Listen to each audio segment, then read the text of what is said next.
It is BlunTv's Capital Cannabis Corner with Katrina Rossini, Amy Jenkins. As always, we are covering the hottest news and updates in the space of California's cannabis sector. So this week we wanted to cover an interesting topic that has to do with Humboldt County, right? And products that actually are claiming to originally come from that area, but maybe did not. Is that how I think the it's a story fair goes? characterization. So what's not the bill? just Humboldt County though. So Oh, lots really? of different counties. So yeah, there is a bill. It's been actually moving through the process for some time. I still have a few nuggets here and there, things we haven't covered. But it's SB 185. It's by a senator who actually represents the Humboldt County area or the Emerald Triangle area. His name's Mike McGuire. We've talked about it a few times. But this bill would essentially say that you, as a cannabis operator, cannot label your product in a way that misrepresents where it's actually grown. Makes sense. Yep.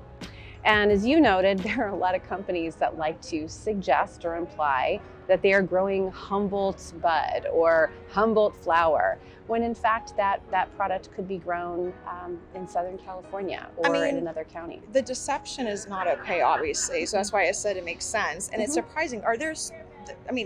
Amy, off camera, we're talking about this. Are there really that many product lines and companies that are actually misclaiming? Absolutely. In fact, there was a USA Today story on this recently where there was an example of a manufacturer in Colorado that was claiming that their product was coming from Humboldt County, when in fact it wasn't, and frankly that's illegal. So there are some challenges with truth in labeling.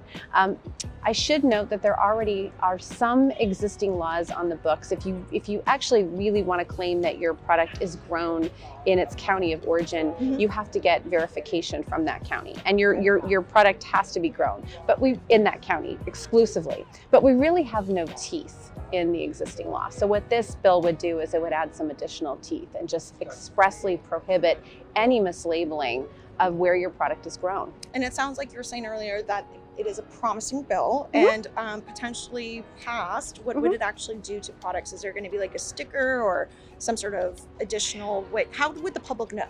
Well, it's really, obviously you have to enforce it primarily through the legal system, although the state could also cite unlawful cannabis growers. I think it's also important to know, we talked about current law. So current law says you can't place a county of origin on your product unless it's exclusively grown there, but there's no real express teeth or prohibitions in law. So we want to strengthen that.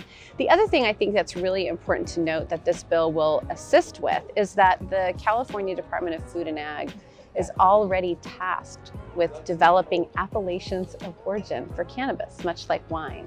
And so this too, adding some additional protections as Food and Ag develops those standards, I think is really important. It's really fascinating because we keep comparing this to wine and alcohol, and obviously there's a correlation there when it comes to the history, but it's fascinating to me because it's kind of like, hey, my wine wasn't grown in Napa, but I'm just going to claim it is, right? Nobody thinks that people actually would do that sort of thing, but it happens. It absolutely does, and it happened in the wine industry, and I think it continues to happen in the wine industry, although on a very limited basis. So when we think about cannabis appellations, and again, they're still being developed, we could be in the future seeing appellations not only around geographic location, but microclimate, a more specific targeted location in a county.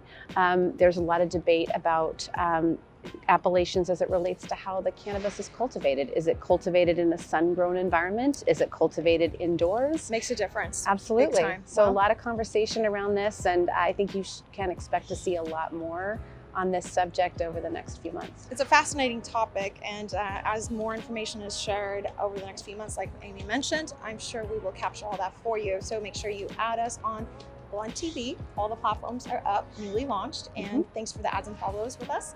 We will share more content remaining of the week that should be intriguing too, huh, Amy? Well, I hope so. Thanks so much.